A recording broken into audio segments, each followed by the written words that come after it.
Pookode veterinary സർവകലാശാലയിലെ സിദ്ധാർത്ഥിന്റെ മരണത്തിൽ കൂടുതൽ ഡിജിറ്റൽ തെളിവുകൾ ശേഖരിക്കാൻ പോലീസ് വിദ്യാർത്ഥികളുടെ മൊബൈൽ ഫോൺ ഉൾപ്പെടെ വീണ്ടും പരിശോധിക്കും.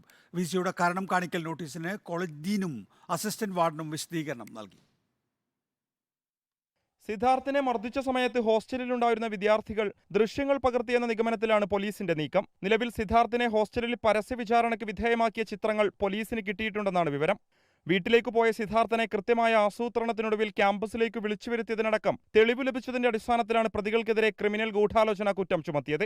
കുറഞ്ഞത് 2 വർഷം വരെ തടവ് ശിക്ഷ കിട്ടിയേക്കാവുന്ന വകുപ്പാണിത്. കൊലപാതകമെന്ന് തെളിഞ്ഞാൽ പ്രതികൾക്ക് ജീവപര്യന്തം വരെ ശിക്ഷ ലഭിക്കാം. ആത്മഹത്യാ പ്രേരണ, റാഗിംഗ്, ഗുരുതരമായി മുറിവേൽപ്പിക്കൽ, ആയുധങ്ങൾ ഉപയോഗിച്ച് മുറിവേൽപ്പിക്കൽ, അന്യായമായി തടഞ്ഞുവെക്കൽ എന്നീ വകുപ്പുകളാണ് നേരത്തെ ചുമത്തിയിരുന്നത്.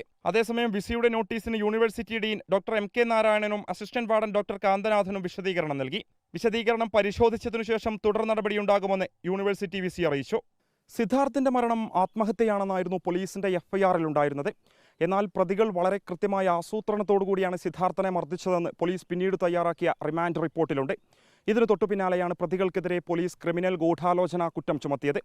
സിദ്ധാർത്ഥിന്റേത് ആത്മഹത്യയല്ല, കൊലപാതകമാണെന്ന കുടുംബത്തിന്റെ ആരോപണത്തിന്റെ പശ്ചാത്തലത്തിൽ ആ പ്രതികൾക്കെതിരെ പോലീസ് വധശ്രമത്തിന് കേസെടുക്കുമോ എന്നുള്ളതാണ് ഇനി കാണേണ്ടത്.